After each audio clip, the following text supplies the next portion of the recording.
पूर्व सीजेआई चंद्रचूड़ पर पीएम का बड़ा फैसला। विपक्ष ने मोदी सरकार के फैसले पर घेरा। पूर्व सीजेआई चंद्रचूड़ को अहम पद देने पर उठाए सवाल।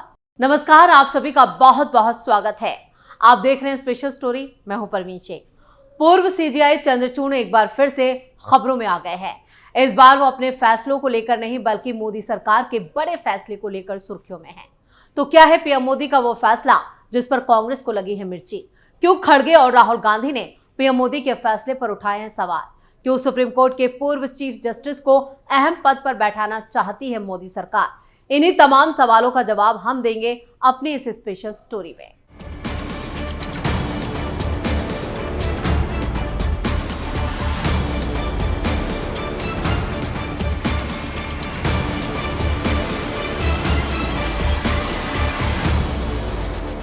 मोदी सरकार सुप्रीम कोर्ट के पूर्व मुख्य न्यायाधीश डीवाई चंद्रचूड़ को राष्ट्रीय मानवाधिकार आयोग का अध्यक्ष बना सकती है।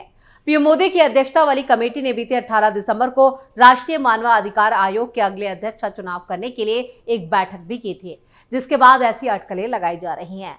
बुधवार को हुई इस अहम बैठक में गृह मंत्री अमित शाह, लोकसभा में विपक्ष के नेता राहुल गांधी और राज्यसभा में विपक्ष के नेता और कांग्रेस अध्यक्ष मल्लिकार्जुन खड़गे भी शामिल हुए।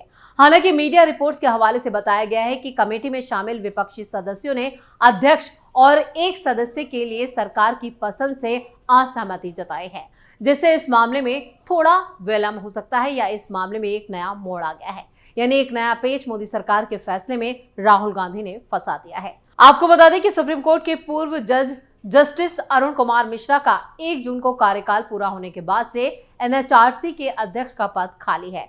तब से एनएचआरसी की सदस्य विजया भारती सयानी को कार्यवाहक अध्यक्ष नियुक्त किया गया है।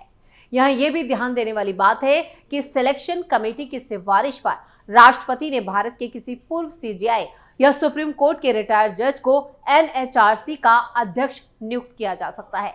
सूत्रों ने ये बात बताई है कि विपक्षी सदस्य जल्द ही अपना असहमति का जो पत्र है वो सौंप सकते हैं, लेकिन फिलहाल उन्होंने बैठक में लिए गए फैसले के बारे में बोलने से इनकार कर दिया।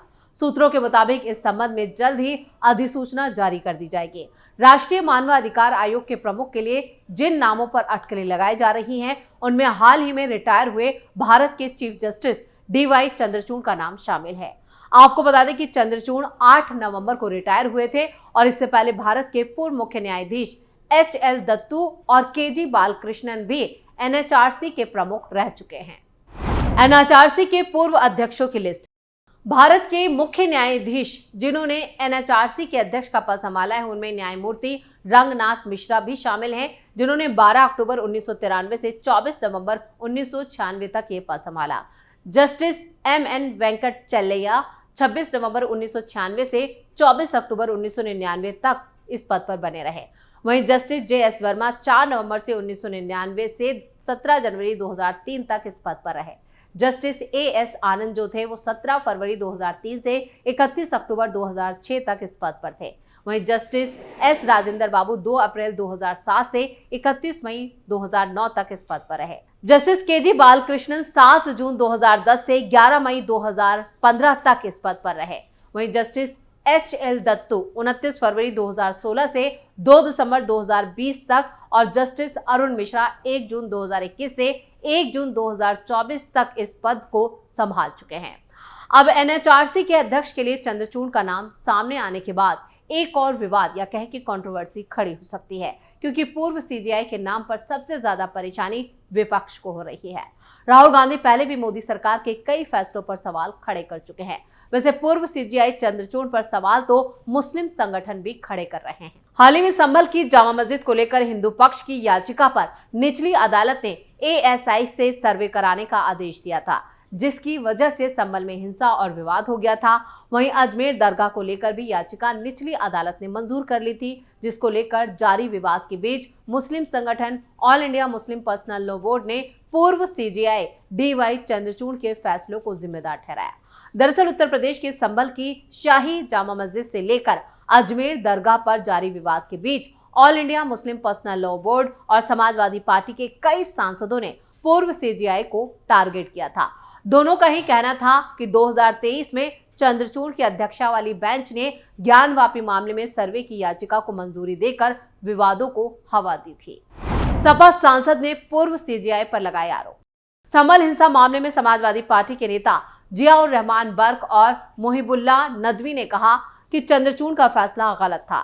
इससे और सर्वे की याचिकाओं का रास्ता खुल गया है और इस पर संज्ञान लेना चाहिए। ऐसे सर्वे रोकने के लिए समाजवादी पार्टी के सांसद ने कहा कि सुप्रीम कोर्ट को इन विवादों पर संज्ञान लेना चाहिए और इस तरह के सर्वे रोकने के लिए आदेश देना चाहिए।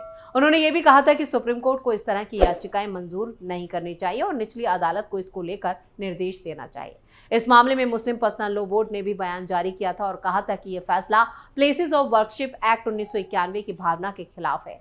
बोर्ड ने कहा था, बाबरी मस्जिद मामले में सुप्रीम कोर्ट ने इस अधिनियम का हवाला देकर कहा था कि किसी भी पूजा स्थल की स्थिति 15 अगस्त 1947 के अनुसार बदली नहीं जा सकती, लेकिन ज्ञानवापी मामले में अदालत ने सर्वे की अनुमति देकर अपनी स्थिति नरम कर दी थी। मस्जिदों और दरगाहों के सर्वे को लेकर मुस्लिम पर्सनल लॉ बोर्ड और विपक्ष का यह भी कहना है कि इन सर्वेक्षणों से सांप्रदायिक तनाव बढ़ सकता है और इस मामले में AIMIM प्रमुख और हैदराबाद से लोकसभा सांसद असदुद्दीन ओवैसी ने कहा कि 1991 के कानून के मुताबिक पूजा स्थल की स्थिति नहीं बदली जा सकती। ऐसे में इन सर्वे का क्या मकसद है? वहीं हिंदू पक्ष का प्रतिनिधित्व करने वाले वकील विष्णु शंकर जैन ने कहा था कि 1991 का कानून ASI के संरक्षित स्थलों पर लागू ही नहीं होता है। उन्होंने 1950 के प्राचीन स्मारक अधिनियम का हवाला दिया। उन्होंने कहा था कि अगर कोई धार्मिक स्मारक धार्मिक स्थल है तो ASI उसकी धार्मिक प्रकृति तय करेगा। इसके बाद ASI ही तय प्रकृति के आधार पर समुदाय को वहां पूजा की इजाजत देगा। पूर्व सीजेआई चंद्रचूड़ पर भड़की कांग्रेस। पूर्व सीजेआई DY चंद्रचूड़ हमेशा विपक्ष के निशाने पर रहे, क्योंकि संभल की शाही जामा मस्जिद और अजमेर शरीफ पर ट्रायल कोर्ट के फैसलों के बाद देश के पूर्व चीफ जस्टिस DY चंद्रचूड़ आलोचनाओं के केंद्र में आ गए। अजमेर शरीफ के सर्वे की मांग के बीच पूर्व सीजेआई पर सियासी हमले तेज हुए। पूर्व सीजेआई पर आरोप है कि उन्होंने अपने आदेश से ऐसी याचिकाओं और देश के विभिन्न धार्मिक स्थलों के सर्वे के लिए रास्ता खोल दिया। कांग्रेस और शिवसेना UBT के नेताओं ने पूर्व सीजेआई DY चंद्रचूड़ को लेकर 2 बयान दिए थे, जिसमें एक ही बात कही गई थी कि अजमेर संभल में हुए मंदिर मस्जिद जैसे विवादों के लिए सुप्रीम कोर्ट के पूर्व मुख्य न्यायाधीश DY चंद्रचूड़ जिम्मेदार हैं। संजय राउत ने मुंबई में प्रेस कॉन्फ्रेंस में कहा था कि पूर्व सीजेआई को न सिर्फ मंदिर मस्जिद विवाद के लिए जिम्मेदार हैं, बल्कि उन्होंने अपने मामले को लेकर भी उन्हें जिम्मेदार ठहराया था। राउत ने कहा था, चाहे अजमेर हो या संभल, सीजेआई चंद्रचूड़ देश में आग लगाने के बाद रिटायर हुए हैं। आज देश की जो हालत है उसके लिए सुप्रीम कोर्ट जिम्मेदार है। जस्टिस चंद्रचूड़ को इसकी जिम्मेदारी लेनी चाहिए। कांग्रेस नेता जयराम रमेश ने भी कहा था कि 20 मई 2022 को पूर्व सीजेआई की प्लेसेस ऑफ वर्शिप एक्ट पर टिप्पणी थी, जिसने मंदिर मस्जिद वाली याचिकाओं का रास्ता साफ किया। उन्होंने कहा था कि प्लेसेस ऑफ वर्शिप एक्ट किसी पूजा स्थल के धार्मिक चरित्र का पता लगाने पर बैन नहीं लगाता है। दरअसल ये एक्ट प्राचीन धार्मिक स्थल के स्वरूप को बदलने पर रोक लगाता है। जयराम रमेश ने कहा, 20 मई 2022 को चंद्रचूड़ साहब ने मौखिक टिप्पणी की और उससे भानुमति का पिटारा पेंडोरा बॉक्स खुल गया। भाजपा इसका पूरा राजनीतिक फायदा उठा रही है। हर जगह सांप्रदायिक तनाव फैलाया जा रहा है। कांग्रेस नेता यही नहीं रुके, उन्होंने आगे कहा कि हम चाहते हैं कि पूजा स्थल विशेष प्रावधान अधिनियम 1991 का सम्मान किया जाए। कांग्रेस की CWC की बैठक को लेकर भी जयराम रमेश ने कहा था कि हमने एक प्रस्ताव रखा है इस बैठक में, जिसमें लिखा था कि पूजा स्थल विशेष प्रावधान अधिनियम 1991 को लागू करना जरूरी है। संसद में भी हमने अडानी का मामला, मणिपुर और पूजा स्थल विशेष प्रावधान अधिनियम 1991 का मुद्दा उठाया। खासकर अजमेर और संभल में जो कुछ हो रहा है उसके संबंध में हमने उन्हें नोटिस दिया। प्लेसेस ऑफ वर्शिप एक्ट के मुताबिक पूजा स्थल उसी रूप में संरक्षित किया जाएगा जिस रूप में वो 15 अगस्त 1947 को था। अगर ये साबित भी हो जाता है कि उसे किसी दूसरे धर्म के उपासना स्थल को तोड़कर बनाया गया है, तब भी उसे उसके स्वरूप को बदला नहीं जा सकता। जयराम रमेश ने 1991 में प्लेसेस ऑफ वर्शिप एक्ट के बनने से पहले राज्यसभा में हुई बहस का भी जिक्र किया। उन्होंने उस वक्त उत्तर प्रदेश से जनता दल के सांसद और लेखक राजा मोहन गांधी के भाषण के अंश को भी साझा किया। अपनी पोस्ट में लिखा कि बहस के दौरान राजा मोहन गांधी का दिया भाषण राज्यसभा के इतिहास में सबसे महान भाषणों में से एक है। यह भारतीय संस्कृति, परंपराओं, इतिहास और राजनीति के लिए एक मास्टर क्लास जैसा है। महाभारत के उस अंश के साथ उनका शानदार भाषण आज भी प्रासंगिक है। राजा मोहन ने अपने भाषण में महाभारत का जिक्र करते हुए कहा था कि महाभारत की सदियों से चली आ रही सीख ये है कि जो लोग बदले की भावना से इतिहास की गलतियों को सुधारने की कोशिश करते हैं, वो केवल विनाश ही पैदा करते हैं।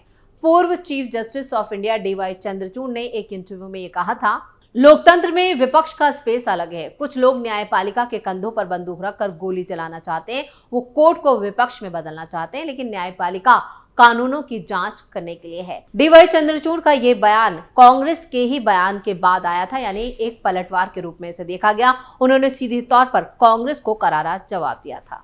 दरअसल नेता प्रतिपक्ष राहुल गांधी ने कुछ दिनों पहले जुडिशरी के काम करने के तौर तरीकों पर सवाल उठाए थे, आपत्ति जताई थी। उन्होंने कहा था कि जुडिशरी का काम भी विपक्ष ने ले लिया है। अब एनएचआरसी का प्रमुख बनाने पर भी राहुल गांधी ने सवाल उठाए। यानी अगर डीवाई चंद्रचूड़ को एनएचआरसी का अध्यक्ष बनाया जाता है तो इसमें सबसे ज्यादा रोड़े जो अगर कोई अपनाएगा तो वो है राहुल गांधी और कांग्रेस पार्टी। लेकिन देखना यह होगा कि आने वाले दिनों में इस मामले में क्या नया मोड़ आता है। क्या यहाँ पर पीएम मोदी अपने कदम पीछे खींचते हैं या फिर कांग्रेस को सबक सिखाने के लिए एनएचआरसी का प्रमुख यहाँ पर डीवाई चंद्रचूड़ को ही बनाया जाता है।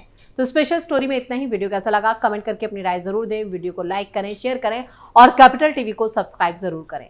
धन्यवाद।